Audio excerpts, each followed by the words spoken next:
कि स्त्री जो है वो उम्र के हर पड़ाव में किसी न किसी पुरुष के साथ ही चल सकती है। हमने सुना है बहुत बार कि पिता रक्षति कौमारे भर्ता रक्षति यौवने रक्षन्ति स्थविरे पुत्रा ना स्त्री स्वातंत्र महती।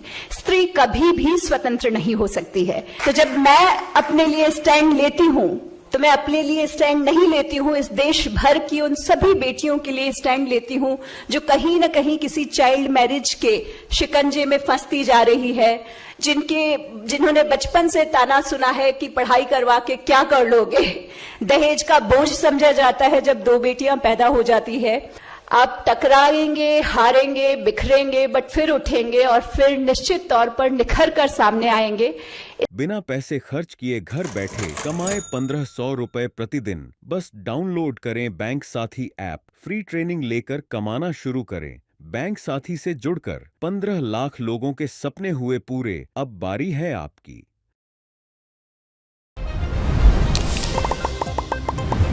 माननीय हेमा मालिनी जी से लेकर प्रत्येक व्यक्ति जो आज यहाँ उपस्थित है, जो परमार्थ के कामों को देख रहा है और उसके द्वारा इस आयोजित सम्मान कार्यक्रम में मेरे खुशी का भागी बना है, उन सबका धन्यवाद कहना चाहूंगी।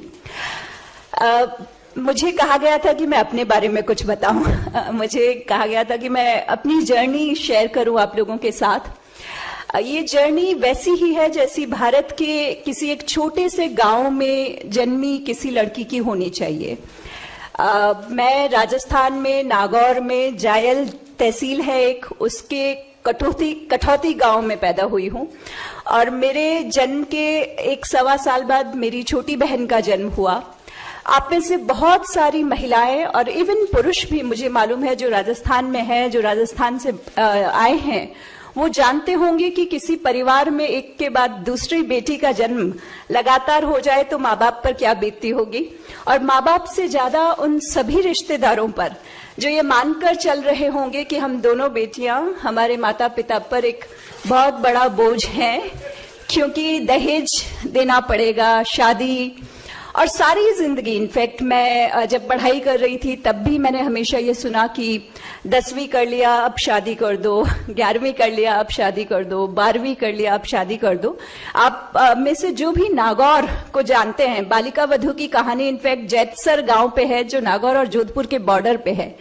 और राजस्थान में सबसे ज्यादा आखा तीज पे जो शादियां की जाती है वो नागौर में की जाती है, और जिस कम्युनिटी में की जाती है मैं उस कम्युनिटी से हूँ।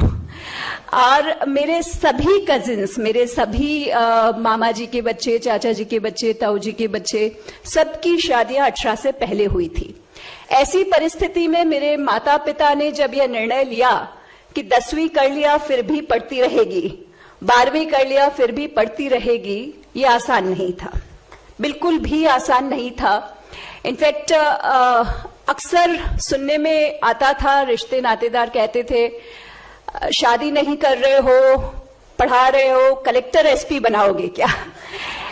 और मुझे कहते हुए सच में खुशी होती है कि मेरी बहन, छोटी बहन जो कि कच्छ में एसपी बनी। कच्छ भारत का सबसे बड़ा, ज्योग्राफिकली भारत का सबसे बड़ा जिला था, जिसकी वो पहली महिला एसपी बनी।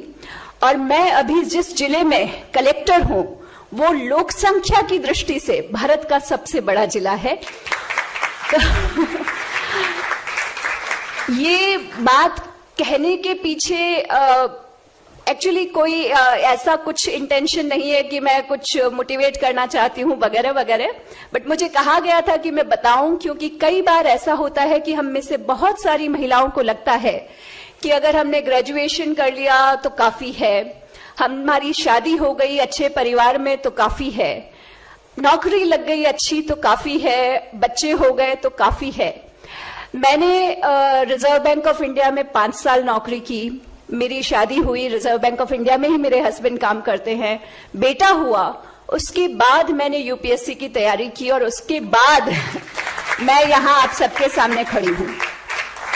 ये इसलिए है क्योंकि हम में से बहुत सारी महिलाएं हमारे पूरे समाज में, हमारे देश में, ये जो हमारे कल्चरली कुछ रूट्स हैं जो हमारे मन में कहीं धंसी हुई है कि स्त्री जो है वो उम्र के हर पड़ाव में किसी न किसी पुरुष के साथ ही चल सकती है। हमने सुना है बहुत बार कि पिता रक्षति कौमारे भर्ता रक्षति यौवने रक्षन्ति स्थविरे पुत्रा ना स्त्री स्वातंत्र महति। स्त्री कभी भी स्वतंत्र नहीं हो सकती है, उसको उम्र के हर पड़ाव में किसी न किसी पुरुष की आवश्यकता होती है। और मुझे लगता है कि जब यहाँ इस मंच से बोल रही हूं तो उन सभी महिलाओं को जिनके मन में यह विचार जड़ें ले चुका है, उन सभी पुरुषों को जिनके मन में भी ये विचार जड़ें गहरी कर चुका है, उनके विचार को थोड़ा सा बदलने के लिए यहाँ खड़ी हूं, इस उम्मीद के साथ कि आप में से बहुत सारे लोग अपनी अपनी बेटियों को, अपनी अपनी बहुओं को, अपनी अपनी पत्नियों को वो अवसर जो अब तक उनको नहीं मिला है, उसके लिए निश्चित तौर पर उनका साथ देंगे। क्योंकि जब कभी एक महिला अपने लिए खड़ी होती है तो वो महिला अपने लिए खड़ी नहीं होती है, वो उन सभी महिलाओं के लिए खड़ी होती है जो इस देश में है। तो जब मैं अपने लिए स्टैंड लेती हूं तो मैं अपने लिए स्टैंड नहीं लेती हूं, इस देश भर की उन सभी बेटियों के लिए स्टैंड लेती हूं जो कहीं ना कहीं किसी चाइल्ड मैरिज के शिकंजे में फंसती जा रही है, जिन्होंने बचपन से ताना सुना है कि पढ़ाई करवा के क्या कर लोगे, दहेज का बोझ समझा जाता है जब 2 बेटियां पैदा हो जाती है। और इन सारी समस्याओं को पार करने के लिए इस साल में जब हम आजादी का अमृत महोत्सव मना रहे हैं, हम हमारे देश का 75वां आजादी का अमृत महोत्सव मना रहे हैं, उस साल में निश्चित तौर पर मुझे लगता है कि मुझे का हक है कि इस देश की महिलाओं की आजादी अभी अधूरी है और उसी आजादी की लड़ाई के लिए, उसी आजादी के हक को और बुलंद आवाज में उठाने के लिए इस अमृत महोत्सव में आवाज उठेगी। और हमारे बीच में सांसद हेमा जी हैं, निश्चित तौर पर वो संसद में भी अनेक बार महिलाओं के हक पर आवाज उठाती रही हैं। मेरे जैसी बेटियां मुंबई उपनगर में कलेक्टर बनती हैं, या मेरी बहन जिसके जन्म पर मेरे ननिहाल में मातम छा गया था, मेरी दादी नानी सब उदास हो गई थी कि लगातार 2 बेटियां हो गई है, वो शक्ति का रूप बनकर आईपीएस ऑफिसर बन सकती है। तो हर घर की हर बेटी अपने मुकाम को, अपने सपनों को पूरा कर सकती है। आपके आसपास में जब भी कोई ऐसी बेटी दिखाई दे जो जुनून के साथ, पैशन के साथ कुछ करना चाहती है, तो आप निश्चित तौर पर उसको मदद करें। और इस मामले में परमार्थ ने कुछ ही दिनों पहले एक बहुत अच्छा काम किया जो मैं आप सबके सामने रखना चाहती हूँ। ये समिति जब मेरा स्वागत करने के लिए मेरे ऑफिस में आई तो मैंने इन्हें कहा कि क्योंकि मैं जिस परिस्थितियों से बाहर निकल के आई हूं, मैं हमेशा ढूंढती रहती हूं मेरे जैसी ही बच्चियां, और जब कहीं मुझे मेरे जैसी ही बच्चियां मिलती है तो मैं कोशिश करती हूं कि उनको मेरी तरफ से जो सपोर्ट मिल सके वो देती रहूं। और रोटरी, लायंस या परमार्थ जैसे अच्छे संस्थान जो महिला शिक्षण की तरफ, बेटी बचाओ बेटी पढ़ाओ की तरफ काम करते हैं, उनको भी लिंक कर सकूं। रामविलास जी माहेश्वरी जो मुझे नहीं आ गए हैं जी ये इन्होंने कहा मैं जा रहा हूं आपके जिले में सालासर मंदिर के दर्शन के लिए, और हीरावती, लाडनू में हीरावती करके एक छोटा सा गांव है जिसमें कुछ 10-12 बच्चियां हैं जो स्पोर्ट्स में अच्छा कर रही हैं। मुझे जिस दिन पता चला कि वो बच्चियां बहुत ही वल्नरेबल सेक्शन से हैं और उन बच्चियों की पढ़ाई के लिए भी उनके पेरेंट्स तैयार नहीं थे, बट वो स्ट्रांग है और वो चाहे तो डेफिनेटली स्टेट लेवल पे, नेशनल लेवल पे कुछ रैंक मिला सकती हैं। तो मैंने उन बच्चियों को सपोर्ट देना शुरू किया। फिर मुझे पता चला उन्हें कुछ स्पोर्ट्स के इक्विपमेंट चाहिए। इन्हें बात करते ही इन्होंने इमीडिएटली उस स्कूल में विजिट किया। स्कूल में विजिट करने के बाद स्कूल से लिस्ट बनवा के ली और तुरंत 10 लाख रुपए का डोनेशन उस स्कूल को दे दिया। और वो सारे इक्विपमेंट जो रामविलास जी ने दिलवाए, उनका आज वहां के लोकल एमएलए ने उद्घाटन किया है। मैं निश्चित तौर पर चाहूंगी कि आप में से सब, क्योंकि हम सब इस जिंदगी में, कोरोना ने हमें एक चीज तो सिखाई है कि कुछ भी अगर निश्चित है तो वो है मृत्यु। कभी भी किसी भी क्षण हमारी आ सकती है और सब कुछ जो हमारे बिलोंगिंग्स है वो यहीं रह जाने हैं। अपने अपने जीवन में हम वो छोटा मोटा थोड़ा बहुत जो परमार्थ कर सकते हैं वो करते रहें। जैसे रामविलास जी ने अभी उन 10-12 बच्चियों के सपोर्ट के लिए जो काम किया है, आई एम श्योर वो बच्चियां राजस्थान से लाडनू के हीरावती गांव की वो बच्चियां किसी दिन नेशनल स्पोर्ट्स टूर्नामेंट में हमारा राजस्थान का नाम ऊंचा करेगी, भारत का नाम ऊंचा करेगी, और उस दिन उस परमार्थ का सही पुण्य हम सबको, जो हम यहाँ पर हैं, उनको निश्चित तौर पे मिलेगा।